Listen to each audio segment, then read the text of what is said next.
never expected to believe in ghosts. Hell, I built my entire thesis around the notion that belief in the paranormal could be explained away by suggestion, cognitive priming, and emotional contagion. The usual suspects in the psychology of belief.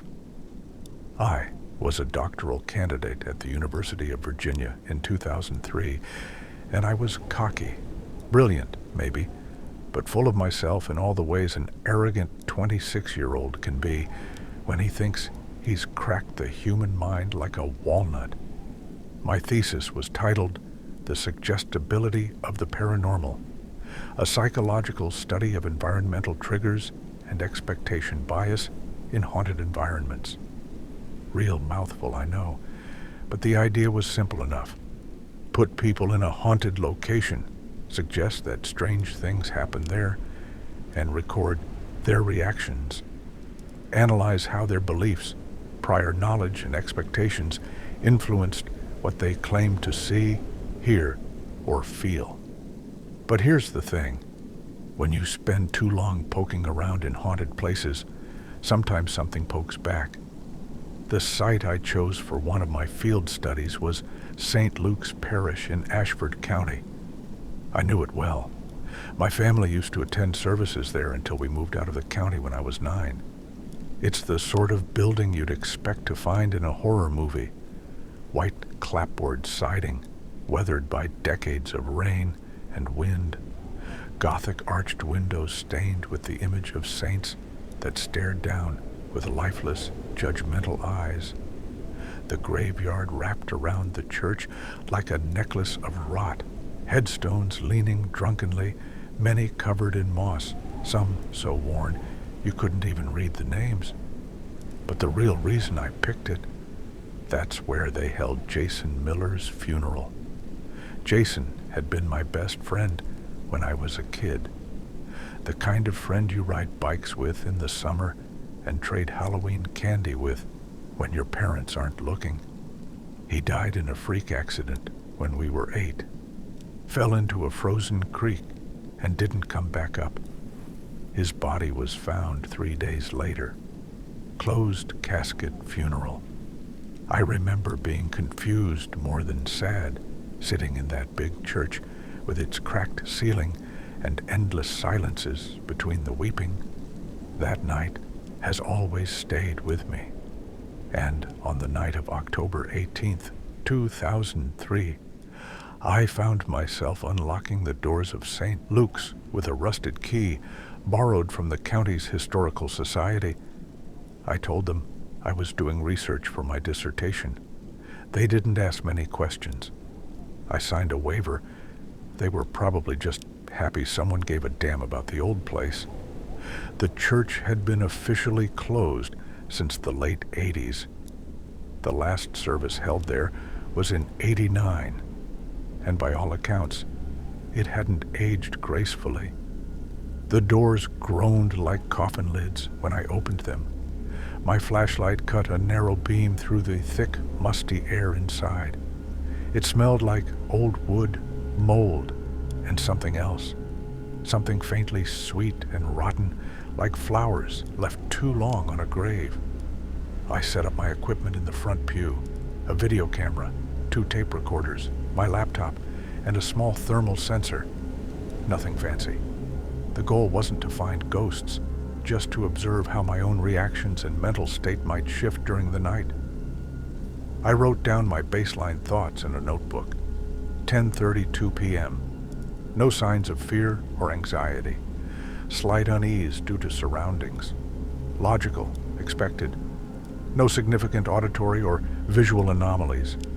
Church is cold, approximately 58 degrees Fahrenheit.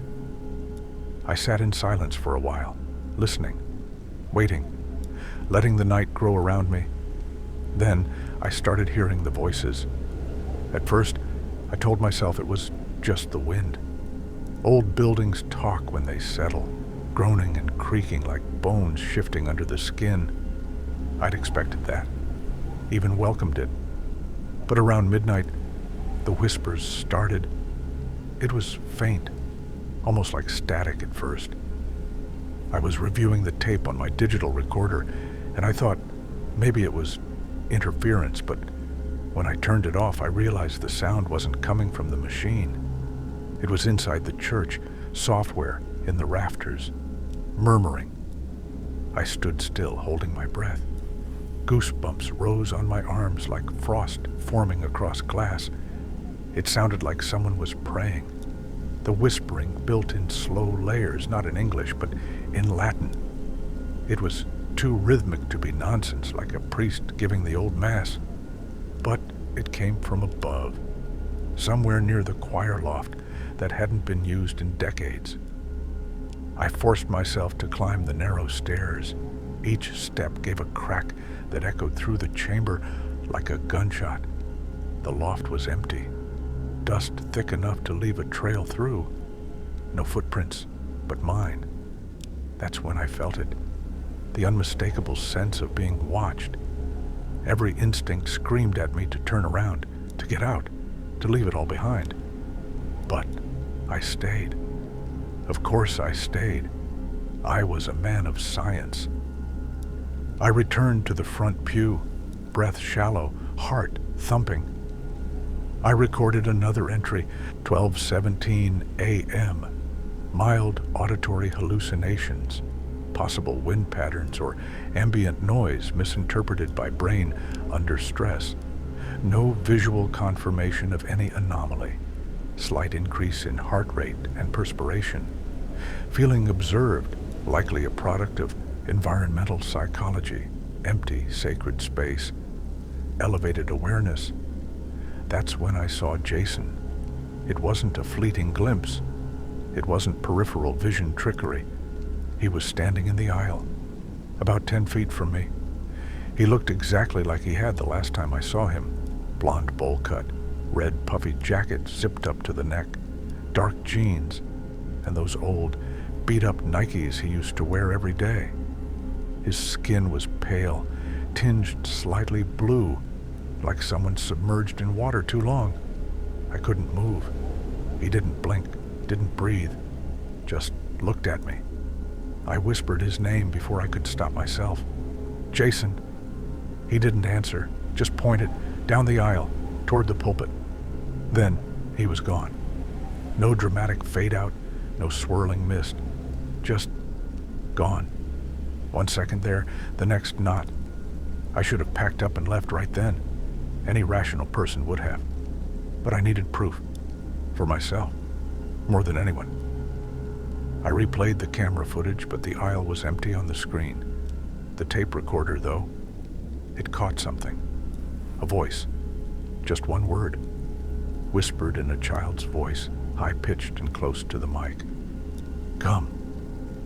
I approached the pulpit, stepping carefully, slowly. The creaking wood beneath my shoes sounded like someone whispering secrets under my feet. I turned on my flashlight, swept it across the altar, the surrounding pews, the faded paintings of angels on the curved ceiling. Then I noticed the trapdoor. Half hidden behind the altar, it was recessed in the floor, a thick iron ring, rusted nearly to powder, embedded in the wood. I hadn't remembered that from childhood. Maybe it had always been there, or maybe it had been covered before. With effort, I pried it open. It gave with a moan that echoed across the empty sanctuary. Below, darkness, a stone staircase, and the smell, not just mildew or mold now, but something deeper, coppery, like blood and earth. I hesitated. Every nerve screamed for me to close it and forget, but I was too far gone, too curious, too foolish. I descended. The passage led to a small crypt. The walls were stone, wet with condensation. Wooden shelves lined the walls, each containing small crumbling coffins. Children's coffins. Some were labeled. Handwritten tags. Sarah, Thomas, Eli. Jason. My breath hitched. I found Jason's name, scrawled in childlike block letters on a piece of yellowed paper nailed to a cross-shaped marker above a rotted wooden box. My flashlight flickered. Then I heard it. Laughter. A child's giggle. Light. echoing through the dark. Then voices, dozens, chanting in that same Latin rhythm from earlier, louder, surrounding me.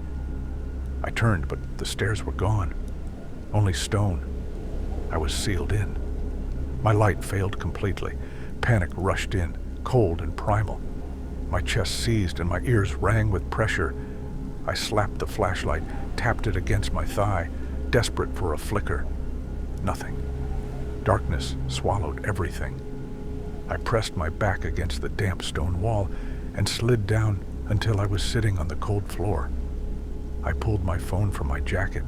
The screen glowed weakly before glitching and fading into black. No signal, no tools, just the sound of something breathing just beyond my reach. It was no longer Latin I heard.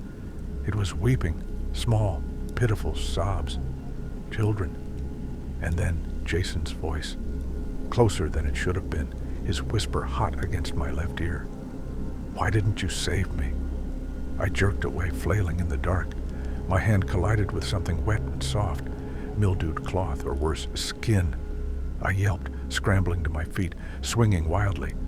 My hand struck air, stone, and then something that gave beneath my touch. Then, light. Not from me, but from below. A faint golden glow spilled out beneath the coffin, marked Jason. I approached it slowly. My breath trembled. The glow pulsed like a heartbeat. The lid was already ajar. Inside was no body, only water. Shimmering black water, the kind I remembered from the creek where Jason had drowned. I reached toward it, without knowing why, compelled by some force I can't explain. When my fingers broke the surface, the cold wasn't just physical, it entered me. My ears filled with rushing water.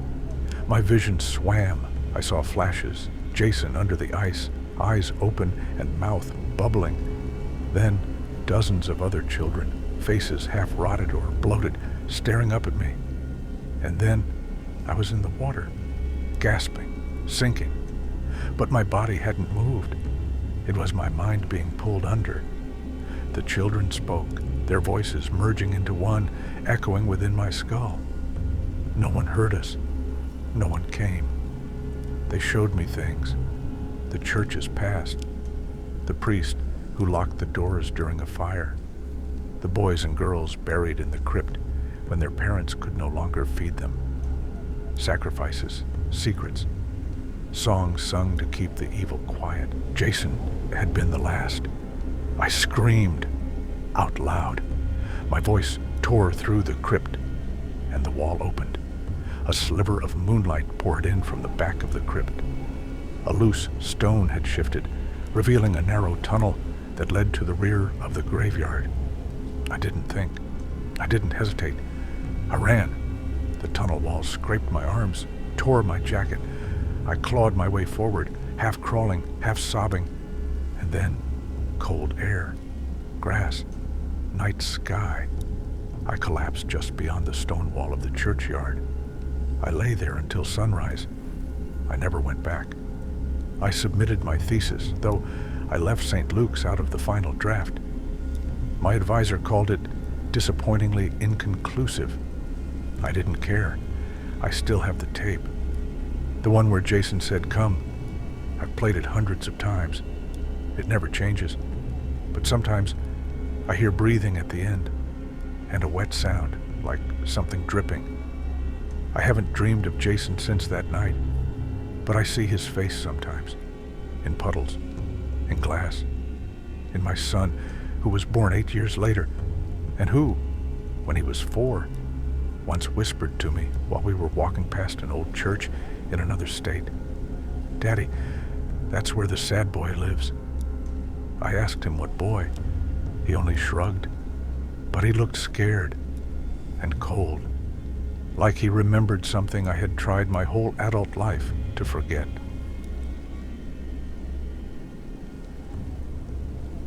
It was the winter of 2011, back when I was still a broke psych major, trying to cobble together rent and tuition by working late shifts at the Rialto Theater.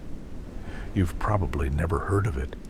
It was this decaying old movie house in upstate New York, built in the 20s, back when theaters had velvet curtains, organ pits, and that musty scent of 1,000 forgotten shows. I kind of loved it, if I'm being honest. The place had character. That night, January 6th, we had a midnight showing of The Innkeepers, Ty West's new horror flick. A decent crowd showed up, mostly horror nerds and college students, trying to pretend they weren't stoned out of their minds.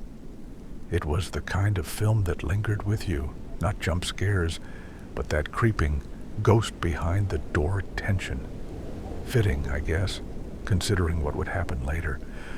I'd volunteered to close. My roommate had gone home for the weekend, and I didn't feel like sitting in our freezing apartment alone. So, after the final credits rolled and everyone stumbled out into the snow-dusted streets, I got to work sweeping popcorn and collecting soda cups while the old projectors above me cooled down with an exhausted hum.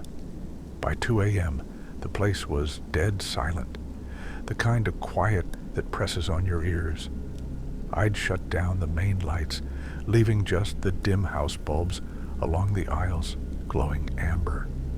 I was standing in Auditorium 2, facing the screen with a trash bag in one hand and a dustpan in the other, when I heard a door creak open behind me. I froze. It was the old sound, the one from the hallway by the projection room, metal hinges that hadn't been oiled since before I was born. I turned, expecting to see Rich, the projectionist, maybe forgetting his coat or screwing with me. But the hallway was empty. Still, I called out, "Rich, you forget something?" No answer. The hair on the back of my neck prickled. I tried to brush it off. Old buildings creak, drafts push doors open. It's nothing. I went back to cleaning. A few minutes later, I noticed something strange. The main screen, white and empty just seconds ago, had a faint image projected onto it. Not a film, just static, the kind you see on dead air between channels. But that didn't make sense. The projector had been shut down over an hour ago, and this screen didn't even have digital. It was all old reels. I looked back toward the projection booth. All dark. Okay, I muttered to myself. That's enough. I made for the exit of the auditorium, but as I pushed the door open, I heard it. Clear, soft, whispering. At first, I thought it was coming from the lobby. Maybe the radio left on. But the sound wasn't mechanical. It was human. Wet. Almost breathy. It was saying something. Over and over. Can't leave. Can't leave. Can't leave. I stood completely still, my hand on the door handle. I swear I felt something brush past my leg like a cat slinking by. But when I looked down, there was nothing. Just sticky soda and a dropped milk dud. Then I saw the shadow, not on the wall, on the screen. It moved across the static. A woman's silhouette, tall, arms slightly outstretched, hair down past her shoulders. She wasn't walking. She was gliding, smooth and slow, as if underwater. And though I couldn't make out her face, I could feel her eyes on me. I didn't breathe. My chest locked up. I couldn't even make my legs move. Then the static shifted. The screen flickered and showed the auditorium itself, but empty, from the point of view of the projection room. Same trash bag, same soda cup on seat H5, and I watched on the screen as the woman turned slowly toward the projection booth camera, even though there was no camera, no feed. And then she turned toward me. I ran. I don't remember if I screamed. I just remember tearing through the lobby, dropping the trash bag behind me. The hallway lights were flickering like bad fluorescent strobes. I didn't stop until I burst out into the snow, gasping like I'd just broken the surface of a deep, dark pool. I sat in my car for over an hour before I could even turn the key, just staring at the theater, its dark marquee looming like a broken smile. I didn't go back to work the next day, or the next. I told my manager I'd come down with the flu. A week later, I quit entirely. I took a job at a bookstore downtown, and I haven't set foot inside the Rialto since. They tore it down in 2018, said it wasn't structurally sound. But I still dream about it sometimes. I still see her on that screen, staring at me from a place just outside reality, waiting behind the curtain of whatever thin membrane separates us from them. And the worst part? Sometimes when I close my eyes, I hear her whispering again, still saying it. Can't leave, can't leave, can't leave. And I don't think she meant the theater.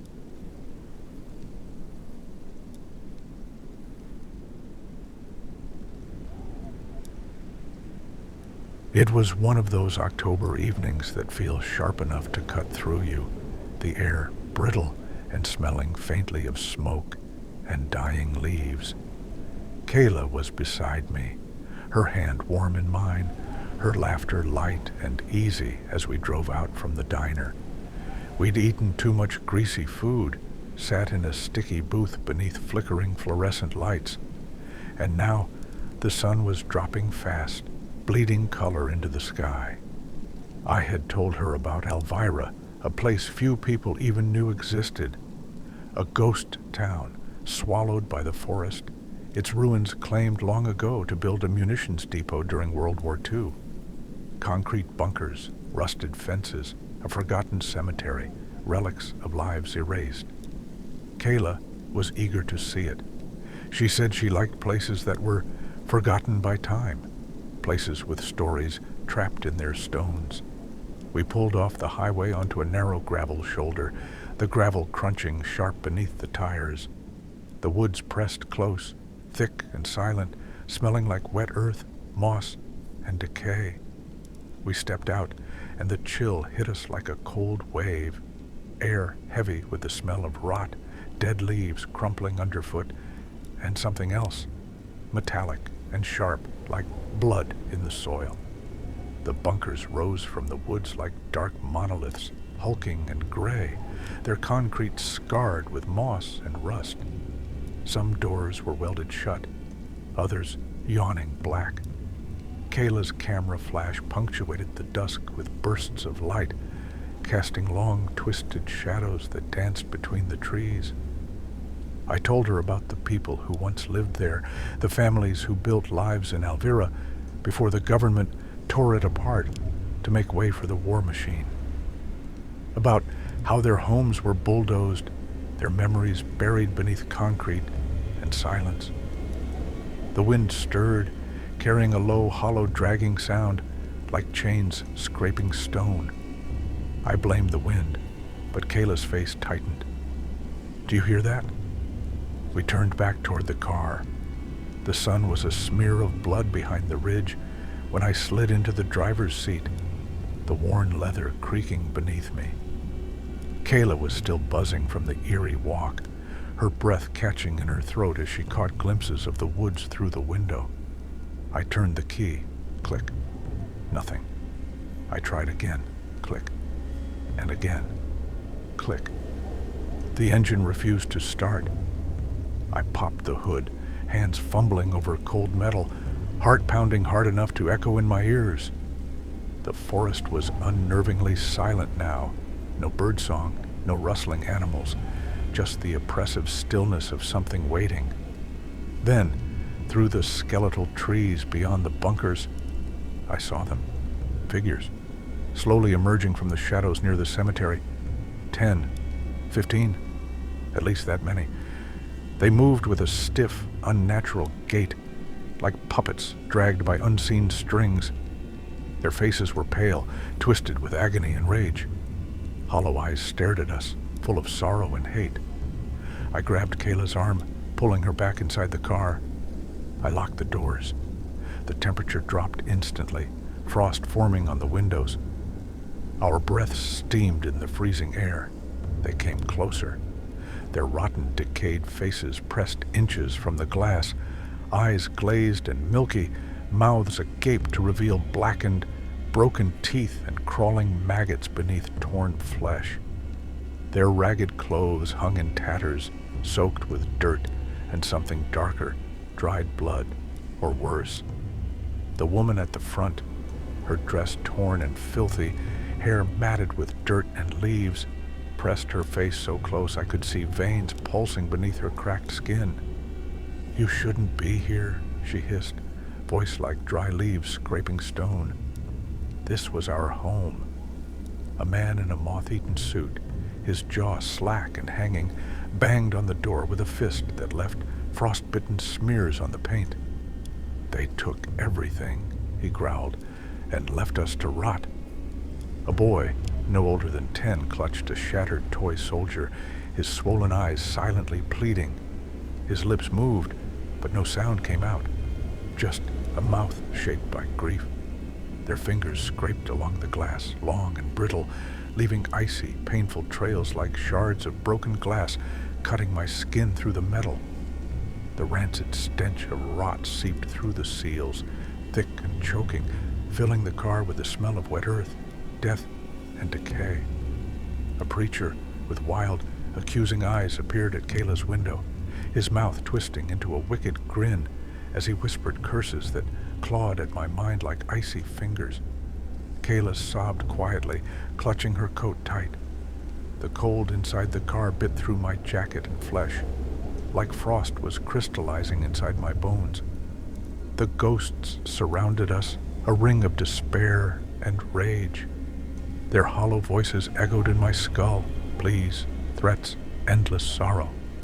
Then, like a spark in the darkness, the engine roared to life. The ghosts recoiled, faces contorting in rage and despair, their fingers slammed away from the glass, shrieking in silence. I slammed the car into reverse, tires spinning up gravel and dead leaves as we tore away through the woods and back onto the highway. Kayla gasped beside me, tears streaming down her pale face. Even as the trees gave way to open road, their whispers chased us, echoes of a town erased, of lives stolen, of restless souls condemned to haunt the ruins. We never spoke of that night again.